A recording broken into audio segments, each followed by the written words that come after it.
Zoom record. There we go. So, good evening, everybody. Tonight we're fortunate to have Mikayla Mooney from Ag Startup Engine. I'm going to let her introduce herself and tell us all about her history. And we've already found a few little neat tidbits out already. But with that, go ahead and Mikayla, take it away. Yeah, thanks for having me here tonight, guys. So Mikayla Mooney, I'm based in Iowa. I'm a partner at Ag Startup Engine, but my background grew up here in Iowa. Both families had agriculture operations, one a row crop, one a dairy.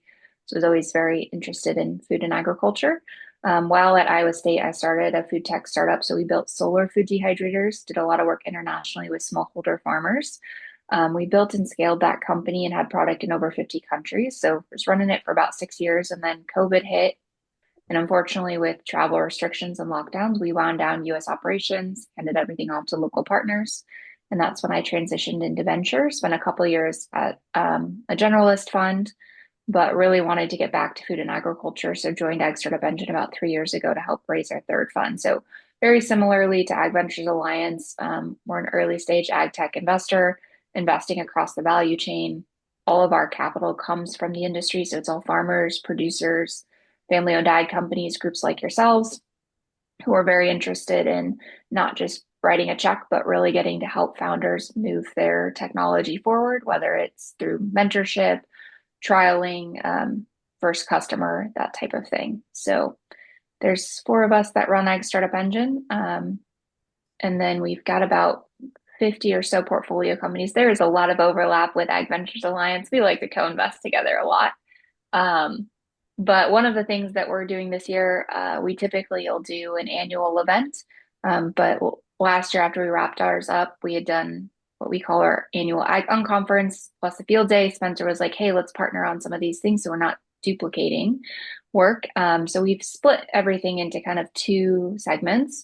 We'll be doing a livestock innovation event in June, all around World Pork Expo, but really focused on how do we bring ideas to the livestock industry and how do we commercialize technology across cattle, swine, and poultry. We'll have a couple of speakers in the morning and then we'll have a startup field day. So that's coming up in June, and I'll drop the link in chat. But then we'll also do another field day that's a little bit more equipment focused around Farm Progress Show later this year. So I'm happy to kind of dive into anything further or answer any questions, but I know you guys, we want to spend a little bit of time probably talking about the event and encouraging all of you guys to join us.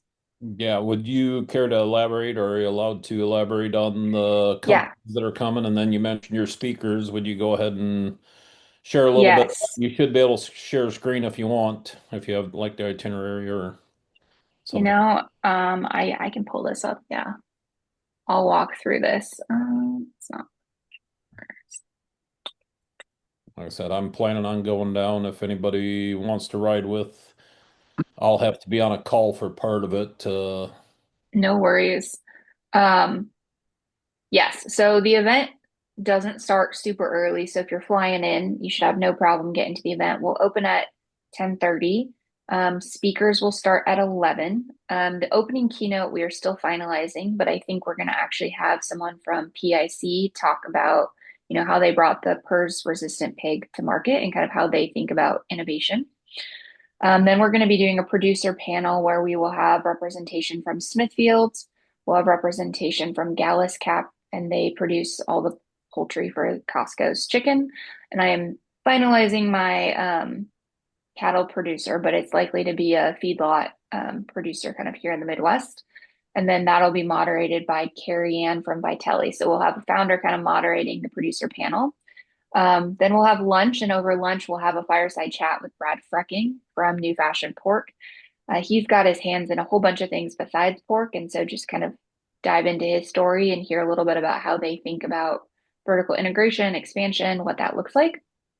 And after we wrap up those three presentations, we will have startup demonstrations. So similarly to probably the Ag Ventures Alliance meeting, we'll have founders get on stage, do kind of a 2 minute quick overview, and then we'll have them kind of stationed around the room where everyone can kind of just walk around and network. For listed founders, I think we've got about 14 or so companies. Let me stop sharing and let me actually pull this list up because I do have it. Um, Someone had just asked me, and I need to update this calendar invite.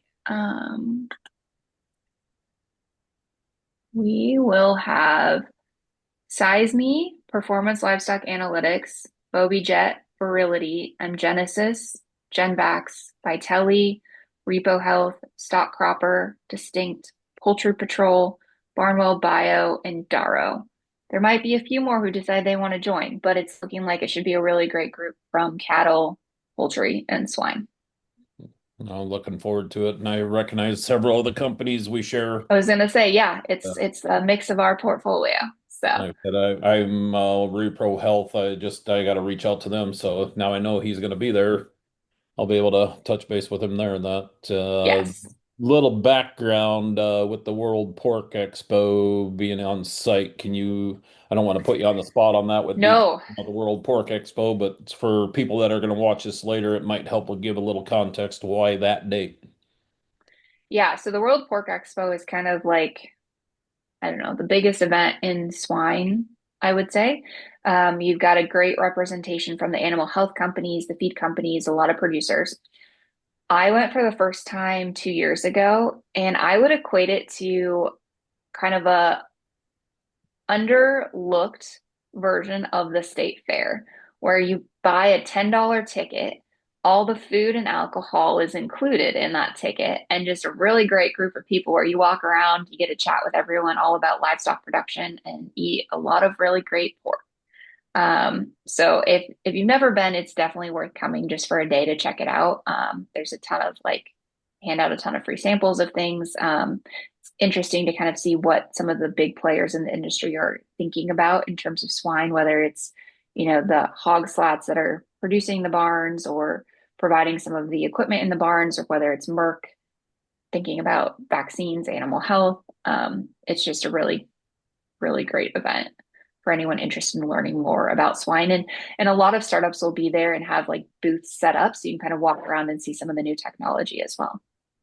Yeah, I've always wanted to make it there, but I got that little caveat that I can't be around livestock too much. So, They yeah, don't actually have any livestock at the event, so you're good. I think in the past they might have actually had like a hog show or something like that, but they no longer do that.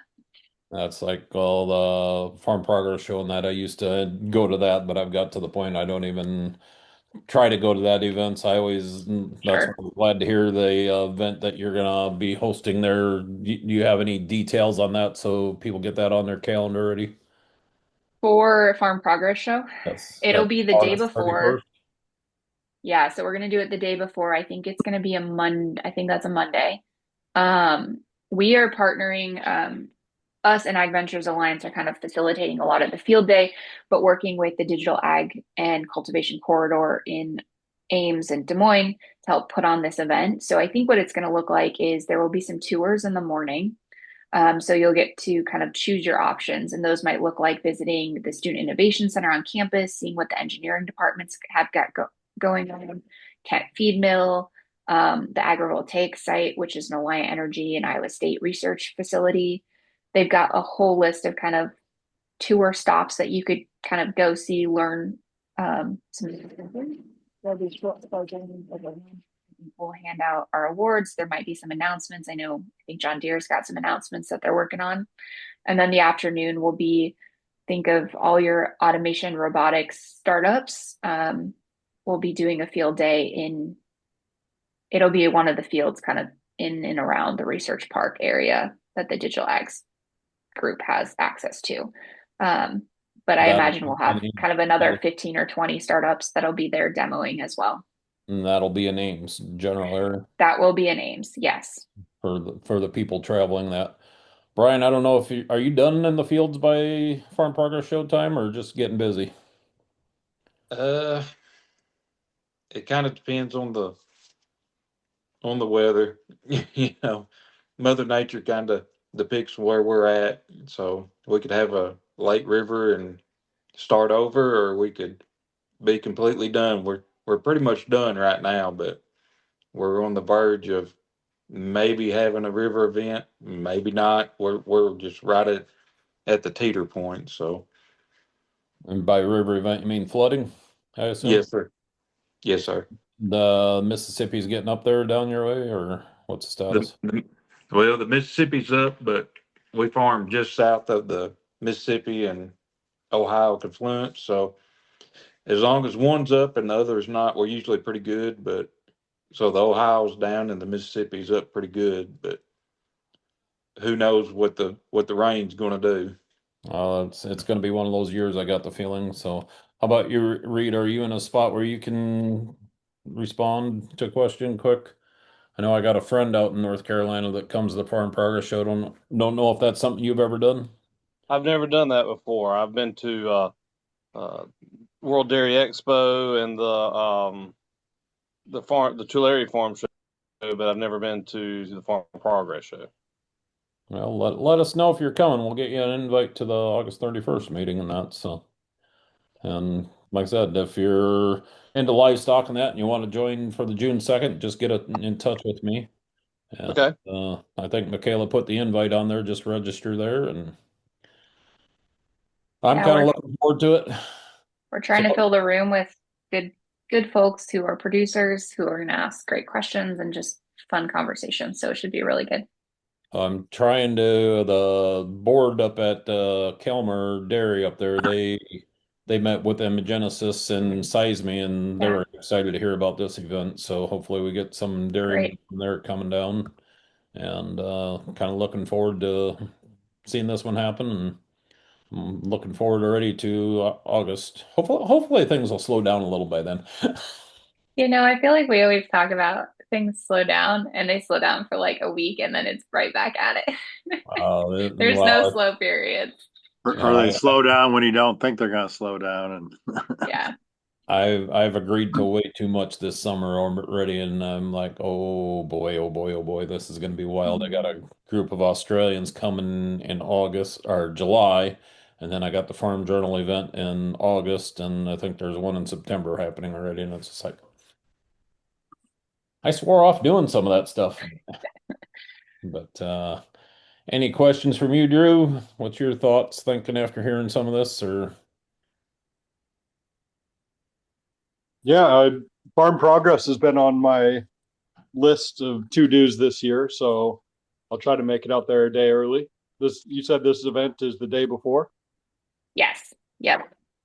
Yeah, That I I'll will check have back. more information for you on this event probably in about a month or two. Once we get through the June event, then we kind of shift focus back to the Farm Progress event. Yeah, nice. Yeah, we have a strong interest in livestock and technology, so I'll be there. Awesome. so keep. Are you planning on going to either, or you might have dropped off there, but. What else can you tell us about Ag Startup? Well, we got a little time here if you want, or Sure. Yeah. I would say probably one of the most unique things about Ag Startup Engine is just how we operate. We're kind of in this weird gray space between an angel group and a venture fund. So we're actually a member managed fund, which is a unique model. I think that encourages all the investors to be pretty engaged. So we host monthly meetings, similarly like how you guys do with country or your countryside angels. We usually have 2 to 3 companies present. We use that presentation in those meetings as a great way to do diligence on the companies, knowing that everyone that's in those meetings has some perspective or industry insight that can be really helpful.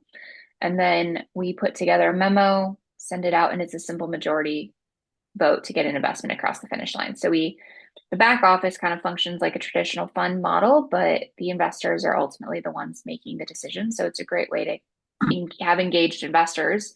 You're helping diligence the company and then you're incentivized to help them on the back end. And we found that to be quite successful since we started about 10 years ago. And Ag Ventures Alliance was one of the very first, I think, one of the first 4 investors to kind of get the model going and get us up off the ground. so does a farmer have to be a accredited investor to get involved, or what's it take to get involved? You do need to be accredited. Typically, what the investment looks like, and we are just getting ready to raise our next member managed fund here in a couple of months. So if anyone is interested, there are opportunities. Um, it's 25K a year for 5 years, but we often have a lot of our investors will go together with a couple of friends and they split that among, 3, 4 people. And so it's a group of investors, and that's totally fine with us because it just means we have some more expertise around the table. So they just set up a LLC between them? Yep. Yeah. So very similar to the Countryside Angels then. Yes. No. Any other questions, Tim? Or I see Josh join. Evening, Josh. How's planting going your way? So how many Hey, investments a year do Josh. you guys try to do? Yeah. Oh, yeah, it's been busy if you can't tell by my hair. Sorry, I just got home, wanted to hop on the call, say hi. But it sounds like I missed the presentation. It Oh, was very informal. We were chatting about the upcoming events that we have. One in June focused on livestock. I think I mentioned to you, maybe I didn't. But then the other one around Farm Progress Show. But you are on the list of startups to reach out to demo at the Farm Progress Show event. We just have not sent out invites for that yet. So Okay, sounds good. yeah, I'll be looking forward to it. yeah, sounds so great. put August Uh, 31st on your calendar, Josh. Not All not right, putting you on the spot, but I'll be there no matter what. I'll be at the Farm Progress Show. cool. Cool. Tim, to answer your question, we're usually somewhere around 5 to 8 Oh, deals a year. perfect. Oh, that's awesome. Um, yeah, that's kind of our smaller check size, and then we end up doing about 4 to 5 follow-on investments a year. Excellent. Excellent. Very nice. so what would be your minimum investment then before you form an LLC? Or am I stating that right? For, you mean before we make an investment, Yeah, if or the membership approves, what would be your, I guess, check size, or what would you yeah, so we're typically writing 50K checks, and it's often at companies that are idea stage, pre-commercialization, early commercialization. So that looks anywhere from, we might be first check-in matching some of the state funding programs or grant funding, SBIR, all the way to participating in a couple $1 million rounds. I think our group definitely prioritizes, the team and the problem and the opportunity more so than the economics or the like structure of the investment. So where do you see highlight areas that we should be focused on? How's that for a deep thought question? I cut out there, so I only heard part of that. Can you just repeat Where it? where do you see potential needs for investment, or that was my topic this morning when I was doing my soul searching this morning. So back to your, I told Spencer the other day, Yeah, he shared your, maybe you want to elaborate on that first, I guess, and kind of what your one memo was a couple days ago I about. can do that. Um, yeah, so I think that uh to answer your question on like areas for opportunity, I still think livestock is a huge area that's underserviced and there's a lot of opportunity there. Um, and a lot of it is kind of simple solutions that just haven't been built at scale or could be built relatively easily. I think it's been interesting. So for the past few months, we've been doing kind of this monthly roundtable event with our founders. We since have opened it up to kind of our broader Ag Startup Engine community all around how our founders and people are implementing AI into their day-to-day workflows. And so what Laurent was mentioning, I had put together a blog post talking about a little bit about where I see AI going. And I think we fall into kind of two different camps. And the easiest one by far most is to use AI tools, whether it's, ChatGPT, Claude, some AI agents to help streamline things that can look like, answering emails for you, writing copy, that type of thing. And where I think we're seeing a lot of our founders use it is on the building side. So, like, how can you build new technologies, new processes that takes it one step further than just automating or streamlining things? And so, we have seen founders building agents that are managing kind of internal, like, think of like an internal data scientist, like running lab reports, running lab experiments, basically like replacing humans in the day-to-day operation. And I think it's been interesting to see how quickly founders can move. There's a lot of founders, we talk to and they're like, I would like 12 months ago, it was like, oh, I have an idea of the app I want to build or the software or technology. And it's like, okay, now with like a $20 subscription, you can probably get it built in a weekend. So it's very cool to see how fast everything is going. Well, that brings up a interesting subject. I know a lot of people are afraid to pay up for the upgraded versions, but it's definitely worth it Sure. from what I've seen. And and then the other thing some people might want to start considering is clear your cache out once in a while and stuff like that. So, Sure. mine keeps going back to like ChatGPT specifically. I haven't cleared that in in a while, and it's bringing stuff up from last year yet. And I should tell it the world's changing. Yeah. But like I said, that was my thought this morning. I just white space for areas we should be looking at, and one of the interesting ones that came up was dechemicalization of the supply chain, biomanufacturing, Yeah. and Yeah, I think the supply chain side of things is fascinating, whether it's on like the ag equipment or just like logistics, transportation, or yeah, the material side of things. and another one was climate fintech or natural capital. I got to read into that one a little more, but the water eco service payments and stuff like that, I think, is no next thing on the horizon, which kind of fits in the whole deal that I signed today with Farm Journal BSF. That's kind of what got me engaged harder. They're looking beyond 45Z and all that already. Sure. And waste to value biorefineries. Any interest on that one? Yeah, I mean, we've got a couple of our companies. Um, yeah, I mean, I think a great example is Grosswind Technologies, which you guys are also investors in. They're using algae to treat wastewater. We just had kind of their annual meeting, and it's been really interesting to hear them. It's not just a wastewater technology, but there's opportunities on the ethanol plant side to implement their technology where they could essentially implement the technology by processing the cakes and the syrups, and that would produce enough um, energy to actually run the ethanol plant. So you would be this self-sustaining refinery. Um, they have a ways to go with it, but I think it's interesting to see how people are viewing, ethanol plants, refineries as opportunities, and it seems like there's a lot of potential. And I went on that same front. I went to a pipeline the meeting the other night, and one of my biggest issues with the pipeline in the past was, I know there's technology coming where they could bolt on right to the existing ethanol plants and get more efficient. Yes.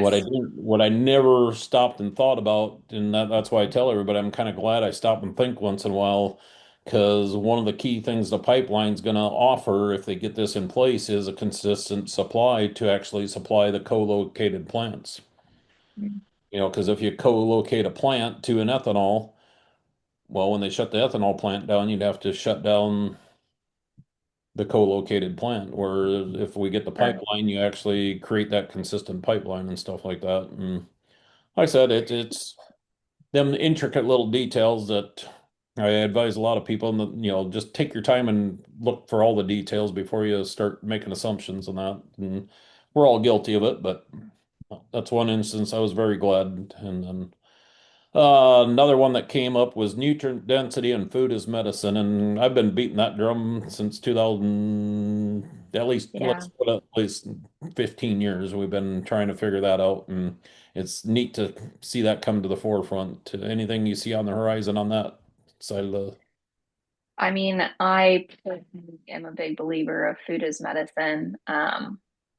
We're very like food conscious, health conscious in our household. I would say from an investment perspective, we don't probably invest as much in that sector. We're not doing a lot of consumer facing or food products. Um, but I think overall it's been really good for the livestock industry because there's this push back towards less processed food. And so knowing where your food is coming from and that shift has been good. So people are not wanting kind of, lab grown meat or highly processed. options. But I know that there's a lot of interesting things in the works on whether it's like probiotics, prebiotics, things like that. Well, and I mean, coming full circle to some of the livestock and that the Yeah. technologies that we're working with, just being able to track where that cow has always been, Hmm. and carrying that all the way through the label could be a big potential for some of these startups and that. So, Well, and it'll be interesting to see like how much crossover there is between some of the technologies on the livestock side and what are the parallels and similarities between like human health pharma. I was on a call today with a founder that's taking like molecules and existing pharma technology and trying to apply it to plant science. So I do think there is ways to kind of take learnings from, whether it's pharma, plants, or livestock and apply it to the other sectors, to expedite bringing products to market or improving the systems. yeah, well, exciting times ahead if we can just weather the storms here. So, Yeah. any other thoughts or questions, or we'll let you. Any final thoughts, Mikayla, that you'd care to share that we didn't touch on? I guess that would probably be a big thing. No, I think we covered a lot of things. I will just say if anyone has questions about the upcoming events, don't hesitate to reach out. Love to see you all in person. But yeah, thanks for having me. On anybody that doesn't know how to get a hold of Mikayla, what's the best way to contact you? Or Yeah, I'll drop my email in the chat so that way you guys have got it. But the Ag Ventures Alliance team also has it too. So like I if said, we'll be you don't getting. get it from the chat, feel free to share it. Yeah, if anybody wants information about the upcoming events, just get a hold of me or Mikayla or somebody. Will get you guys in touch. And Mhm. any final thoughts, Drew? I see you came back on camera, or you just got the kids Yeah, fed. gonna make the same offer I make to everybody that gets on this call. If you ever need an organic research farm to trial a new technology, Yeah, we're 2 hours from you. So great. I will keep that in the back of depending, our pocket. I'm sure we have founders that would love that. yeah, we will provide feedback and put it through its paces. We got more weeds than most farms, so if somebody's got a weed control innovation, Great. send them our way. And All your right. your field day, I'll help you plug, Drew. Your field day again is July 7th. July 7th, we'll have Okay. some robotics there. We'll have Mooney, the virtual cattle company, will be there. Sure. Yeah. Thanks, Lauren. Yeah, I'll see if I can make that work, but would love to come out. That sounds great. Evening. You want to say hi? What do you do at the farm? Do you take care of the barn cats? Yeah. Yeah, she takes care of the barn cats. Somebody's So got to do it. somebody's got to do that. That they All right. do. Thanks, man. All right, I'm gonna pause recording here.